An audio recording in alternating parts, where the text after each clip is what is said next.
Bukti-bukti dugaan kecurangan pemilu 2024 sedang dikumpulkan tim hukum nasional Anies Mohaimin. Seberapa banyak temuan yang telah terkumpul dan langkah apa yang akan dilakukan selanjutnya? Kita akan membahasnya bersama tim hukum nasional pemenangan Anies Mohaimin, Zaid Musafi. Mas Zaid, terima kasih atas waktunya di Metro hari ini. Mungkin pertama-tama kami ingin tahu temuan di lapangan ini seperti apa, Mas? Seberapa banyak? Ya, kalau kita ini tidak semata-mata temuan ya, temuan memang ada dan cukup banyak, signifikan, ratusan ribu. Bahkan laporan itu sudah kita terima, laporan-laporan dugaan kecurangan itu sejak H-2, H-1, ya kan, hari H, H+1. Nah, itu temuan-temuan dan laporan ini diverifikasi dan diinfokan kepada kami di tim hukum pusat melalui tim hukum daerah. Nah, seperti muncul di TV ini adalah tim hukum di Jawa Timur yang langsung bergerak melakukan proses pelaporan ke Bawaslu, karena memang mekanismenya setiap ada dugaan pelanggaran itu langsung dilaporkan ke Bawaslu terlebih dahulu. Ya, modusnya tuh seperti apa, Mas? Apakah modusnya ini hampir mirip-mirip begitu ya? Dan misalnya provinsinya juga hampir mirip-mirip daerahnya, wilayahnya? Baik, untuk modus kecurangan itu kita membagi dulu secara waktu ya, sebelum, saat, dan setelah. Sebelum ini modusnya adalah intimidasi, dugaan intimidasi oleh aparat desa. Yang kedua dugaannya adalah money politik. Yang ketiga dugaannya adalah pengarahan untuk memilih paslon tertentu atau menegaskan melarang memilih paslon tertentu. Nah, ini dugaan-dugaan ini ya kan, ini hampir di seluruh provinsi terjadi gitu. Dugaan-dugaan ini hampir seluruh provinsi memang udah kejadian. Akhirnya kita tim daerah semuanya terjun ke lapangan dan melakukan proses verifikasi dan mencari alat bukti untuk diverifikasi. Kecurangan ini ya betul tadi yang disampaikan, bahwasanya patut diduga memang telah terjadi secara terstruktur, sistematis, dan masif. Nah, ini yang sangat kita sayangkan tentunya. Oke. Kalau begitu, Mas Zaid, sudahkah ada bukti-bukti yang dikumpulkan? Misalnya kalau tadi ada intimidasi begitu ya, itu buktinya tuh seperti apa yang bisa menggambarkan hal itu? Dan juga ada kecurangan-kecurangan lainnya. Bukti-buktinya seberapa banyak, Mas, yang sudah dihimpun oleh tim hukum? Saat ini kami tidak bisa membuka apa yang menjadi alat bukti kami secara detail, karena proses pembuktian harus dilakukan di lembaga yang berwenang. Tapi yang pasti bukti-bukti itu atas setiap intimidasi, atas setiap dugaan penggunaan kewenangan aparat desa, atas dugaan karena pemberian bansos, ataupun ada dugaan karena money politik, dan banyak modus-modus lainnya, itu sudah kita kumpulkan dan kita akan siapkan ini tentunya pada tempatnya dan pada waktunya nanti. Baik, Mas Zaid, apakah Mas Zaid dan tim yakin bukti-bukti tersebut dapat memenangkan gugatan di MK sehingga misalnya bisa mengubah hasil pemilu? Kita sangat yakin bukti tersebut bernilai pembuktian. Itu yang paling penting. Secara hukum, bukti-bukti tersebut bernilai pembuktian di Mahkamah Konstitusi nantinya. Apakah merubah ataukah nanti putusannya terjadi 2 putaran ataupun ada salah satu yang didiskualifikasi, saya rasa itu menjadi kewenangan penuh di Mahkamah Konstitusi. Karena yang paling penting bagi kami adalah saat ini seluruh laporan dari daerah, seluruh dugaan kecurangan dari daerah sudah kita proses sesuai alurnya, sesuai prosedurnya, dan kita melakukan semua hal yang menjadi proses-proses penyelesaian sesuai hukum acara pemilu. Baik, Mas Zaid, kalau begitu di mana saja sebaran kecurangan-kecurangan ini, bukti-buktinya yang ditemukan oleh tim Amin? Baik, kalau untuk bukti secara pulau, baik di Sumatera, di Jawa khususnya, di Kalimantan, ya kan, di Sulawesi, itu kita sudah menerima dan sudah kita verifikasi.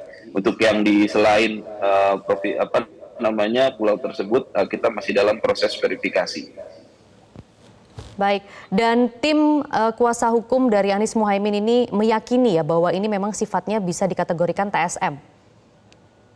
Kami sangat yakin ini adalah bentuk TSM. Karena apa? Seluruh dugaan ini sudah terjadi dari semenjak sebelum sebelum pencalonan, penetapan sampai proses kampanye, termasuk di masa tenang, termasuk saat pencoblosan, termasuk setelah pencoblosan, dan itu dilakukan juga sangat rapi, sangat terstruktur ya menurut Oke. kami. Dan kami sangat meyakini apa yang kami miliki dalam memiliki nilai pembuktian di mata hukum nantinya. Baik, kemudian kalau begitu apa yang akan dilakukan oleh tim hukum Anies Muhaimin ini? Apakah akan dilaporkan? Kalau iya, kapan? Kalau pelaporan sudah berjalan, di seluruh tim hukum daerah sudah melakukan pelaporan. Bagaimana Ya. prosesnya sejauh ini? Jadi baik ya selama ini progresnya semua sangat bagus ya, karena setiap laporan setiap harinya atau per 2 hari sekali semua langsung dilaporkan ke Bawaslu karena mekanismenya demikian. Baik itu ke Gakumdunya ataupun atas dugaan pelanggaran administrasinya ke Bawaslu ataupun terhadap kecurangan dan pelanggaran terhadap aturan hukum yang lain. Progresnya sangat bagus, seluruh relawan, seluruh masyarakat itu sangat aware dengan keberadaan tim hukum nasional yang memang pada faktanya kami sudah hadir ya di 34 provinsi ya kan, dan bahkan di provinsi lain itu di backup oleh provinsi terdekat. Itu kami sangat meyakini bahwasanya semua laporan itu dengan bukti-bukti yang ada ya kan itu akan dikabulkan permohonan atau pelaporannya. Ditambah lagi Bawaslu sendiri sudah membuat siaran pers ya kan yang menyatakan pelanggaran-pelanggaran tersebut jumlahnya ribuan. Ya, artinya dari proses yang sudah kita verifikasi ya kan itu tentu sangat besar peluang dan pembuktiannya pelaporan-pelaporan kami ini dikabulkan atas dugaan pelanggaran itu. Baik, Mas Zaid, satu lagi, sempat ada wacana mau kerjasama dengan tim hukum dari pasangan calon 03. Bagaimana itu? Apakah jadi? Saya tidak dalam kapasitas mengomentari masalah kerjasama lintas tim sukses. Nanti kita ikuti aja apa keputusan pimpinan. Baik, kalau begitu kita akan nantikan bagaimana update-nya tim hukum nasional pemenangan Anies Muhaimin, Muhammad Zaid Musafi. Terima kasih sudah bergabung bersama kami di Metro hari ini. Mantan Ketua Bawaslu Republik Indonesia Apahan meminta Bawaslu RI untuk tidak pasif menghadapi munculnya dugaan kecurangan yang bersifat terstruktur, sistematis dan juga masif atau kerap disingkat TSM dalam pemilu 2024. Ia mengatakan Bawaslu ini bisa turun langsung melakukan pengusutan tanpa harus menunggu laporan dari masyarakat.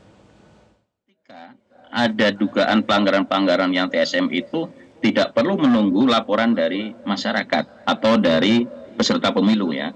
Bawaslu dalam bekerja itu kan ada dua hal ya, dua mekanisme. Mekanisme laporan, jadi Bawaslu pasif menunggu laporan dari masyarakat, tetapi ada mekanisme temuan. Artinya hasil pengawasannya itu ketika ada dugaan pelanggaran maka Bawaslu harus bertindak ya. Ini saya kira problemnya adalah ketika persoalan-persoalan ini ada di dalam proses, kemudian Bawaslu tidak ada tindakan ya. Ini yang menurut saya problemnya di situ itu kan. Sebetulnya Bawaslu sejak awal bisa untuk melakukan proses-proses ini ya.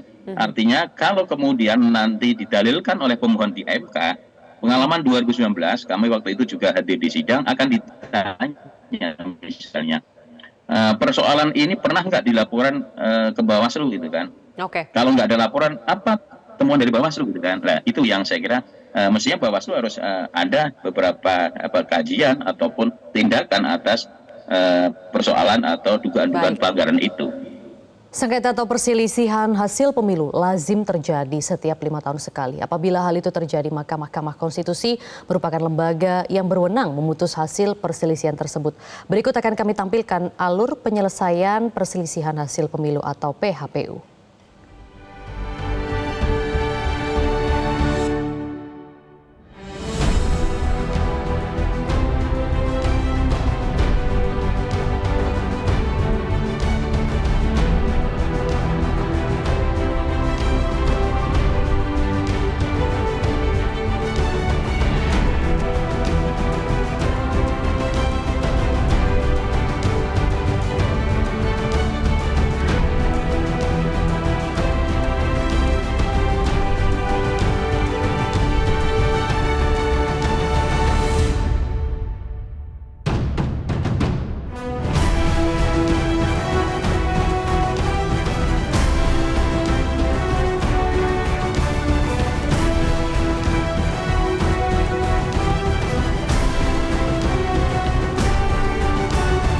Jelajahi cara baru mendapatkan informasi. Download Metro TV Extend sekarang.